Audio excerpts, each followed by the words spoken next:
Bonjour et bienvenue sur l'Argus.fr pour découvrir en avant-première la nouvelle génération de la Skoda Superb, ici dans sa version combi. Comme vous pouvez le voir, c'est une version de pré-série, encore sous camouflage, mais on va essayer de découvrir ce qui se cache dessous.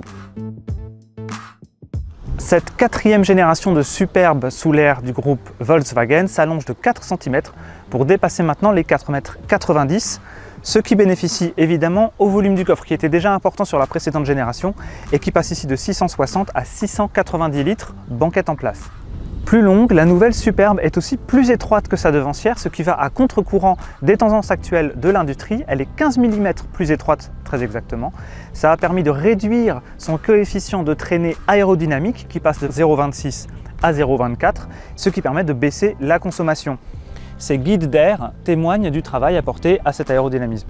Pour le reste, sous le camouflage, on remarque que le design n'a pas l'air de beaucoup évoluer, qu'il s'agisse des feux ou de la calandre. Mais un détail qui n'évolue pas, mais qui est notable en soi, c'est la présence du logo qu'on arrive à discerner sous le camouflage et qui restera sur cette nouvelle Superbe, alors qu'il va peu à peu disparaître sur les futurs modèles et notamment les futurs Skoda électriques.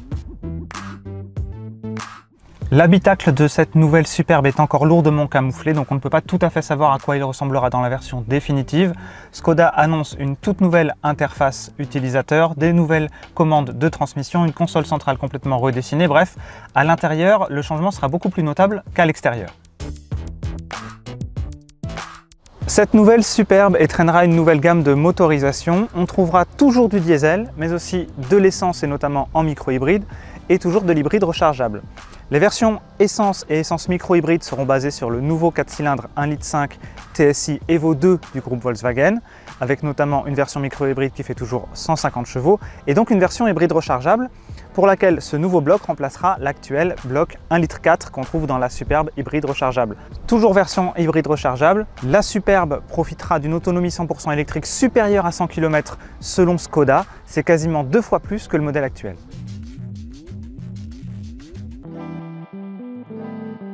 Alors une fois au volant de cette nouvelle Skoda Superbe, on remarque immédiatement la nouvelle instrumentation qui change nettement par rapport à l'intérieur.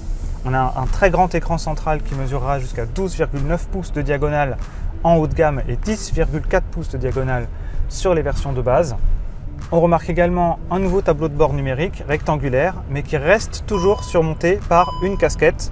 L'ensemble est assez inhabituel car en général on a soit un tableau de bord entièrement numérique sans casquette, soit un tableau de bord mieux intégré avec une casquette. Ici on a un mix des deux. Les commandes de la transmission sont maintenant à côté du volant comme chez Tesla ou maintenant chez Mercedes. Donc on n'a plus ce gros levier sur la console centrale, ce qui permet de dégager de l'espace de rangement. Niveau confort et tenue de route, on remarque surtout une fermeté supplémentaire de la suspension par rapport à la précédente génération. Alors ici, on a le châssis DCC+, avec la suspension active, qui est réglée sur le mode normal. Un mode normal qui est un petit peu ferme pour une voiture qui est censée être typée confort. On attendra de juger ce qu'il en sera sur la version définitive parce que les ingénieurs de Skoda nous promettent que cette version reste encore à peaufiner avant la mise en production. En revanche, on salue les efforts faits sur l'insonorisation, notamment les bruits d'air, qui sont à un niveau très raisonnable grâce aux améliorations aérodynamiques notamment, et même sur autoroute, pas besoin de parler très fort pour se faire entendre. Toutes les versions seront équipées de série d'une boîte de vitesse TSG à double embrayage. En conduite coulée à mi-régime, aucun problème, la boîte est très douce, elle sait vraiment se faire oublier. Par contre, en franche reprise, elle marque toujours un temps de latence. On verra ce qu'il en sera sur les versions définitives.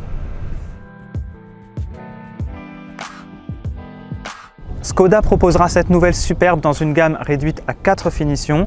On note notamment la disparition de la version Scoot surélevé qui se vendait très peu et notamment en France. Elle sera présentée dans sa version définitive à l'automne 2023 avant une commercialisation au cours du printemps 2024. On en reparle évidemment d'ici là sur l'Argus.fr, sur les réseaux sociaux et sur notre chaîne YouTube.